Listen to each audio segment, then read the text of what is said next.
Okay. Do you know what I like to start my day? I like hearing that the Dallas Stars have made a good move. Now, I know Oiler fans complain about Toby Reeder. Let me tell you a little bit about Valeri Nichushkin. He had no goals too. He paid a lot of money to get no goals. And then what's always frustrating me with Nichushkin is the talent's there. The effort doesn't always seem to be there. And notice I'm saying seem because I don't know the guy. Maybe he's making a great amount of effort. And maybe the talent was overrated when he was drafted. But either way, Dallas is buying out Nichushkin. That'll free up a little bit of money. And who knows? Maybe that'll help them come July 1st. Maybe this means they're thinking about signing Pavelski because Pavelski appears to be gone out of San Jose. He met with Tampa. He met with Dallas. And word has it that even though San Jose hasn't closed that door and he hasn't either, it looks like he's priced out of San Jose's ability to pay him. So this would be a shame if Pavelski moved on.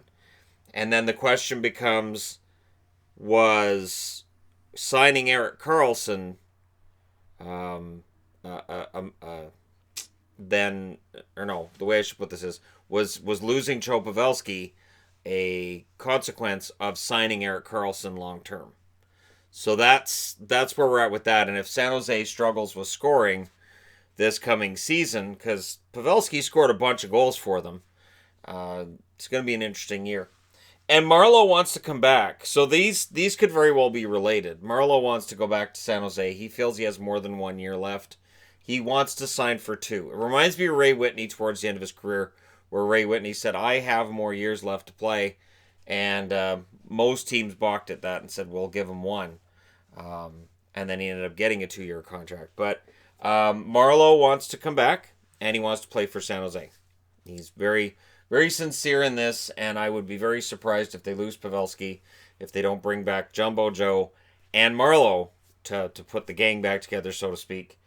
And Marleau can still, like, I know there's been a lot of talk about how Marleau slowed down this year. I know he didn't play very well. He had 17 goals. He wasn't invisible out there, and he still got the leadership quality as well that's important in your team. And so I don't think that San Jose necessarily would say no to this. I think Doug Wilson, should they lose Pavelski, I think Marleau signing there makes a lot of sense. In relation to Colin Miller signing in Buffalo, there's a lot of talk about whether or not this means Ristolainen's on the move. Personally, I think it's between Ristolainen and Bogosian, and I think Jason Botterill would probably prefer to move on from Bogosian. There were rumors tying Vancouver to Bogosian before the draft. Vancouver. Jim Benning may circle back on this because while Benning is saying he wants to pick up a top 4 defenseman in free agency, honestly, most of the good free agent defensemen have already re-signed where they're at, and I think circling back on Bogosian would make some sense. The only thing that scares me is Bogosian does have a long list of injury, and Vancouver is known for having injured defensemen. So I would appreciate the addition of Bogosian. At the same time, we've already got Tanev. Edler tends to take a bunch of injuries too. We had Salo, Oland. It's a long list of defensemen that seem to end up either just beat up, beat down, or whatever it is. So we'll see what happens, but I really think holding on to Risto makes a lot more sense. The Ottawa Senators made a smart move. They've added Clark MacArthur and Jesse Winchester, both former Ottawa Senator players, to their player development crew. This is one of those things that, you can do this and it can create long-term success. So while I've been very critical of the things that have gone on with Ottawa over the last year and a half, this is a good move. So, with Pierre Dorian, he went from a GM that everybody felt was great to a GM that a lot of people felt was not. And I think the truth is probably somewhere in between. And how they come out of this retooling, rebuild, how they come out of this is really going to make up my mind about whether or not Dorian's really, really a good general manager or whether he just had a good streak there.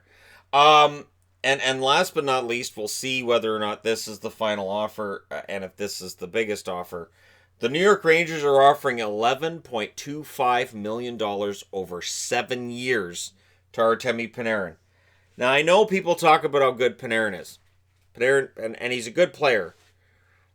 But $11.25 million a year is a lot of money. And if this is the number the Rangers are floating out there, if this is what they're going to end up doing, that immediately prices a lot of teams out of there. We had heard it was going to be around 11 million. That's 7 years, though. That's a lot. And, and that's kind of just stating the obvious, right? We'll see if that ends up being the best offer. It would not surprise me if that scares teams off. This came out through Larry Brooks, so you can take that with a grain of salt if you want to. But his reporting on the Rangers is pretty accurate as far as I can tell. Just he and Tortorella didn't, and there's certain people who don't really like Brooks' reporting. But I don't see any reason to think that this wouldn't likely be the offer. And we will probably know tomorrow where Panarin's going. We seem to know before July 1st where a lot of the free agents are going. They negotiated down to one team. So we'll see if that's where Panarin ends up going. But at $11.25 million a year, that is a lot of money. And I know Panarin's a good player. He's a great player.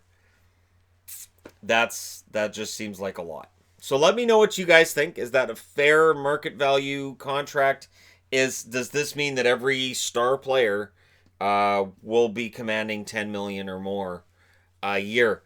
And what that does is, because the cap isn't growing as much as you might want it to if you're a player, these guys getting that big money, it squeezes out a lot of the third, fourth line, your number 5, 6 defensemen. It squeezes them right out of the roster, and it eats into your depth pretty quick. So we'll see if this is it. Let me know what you guys think. If you're a Rangers fan, does that work for you guys?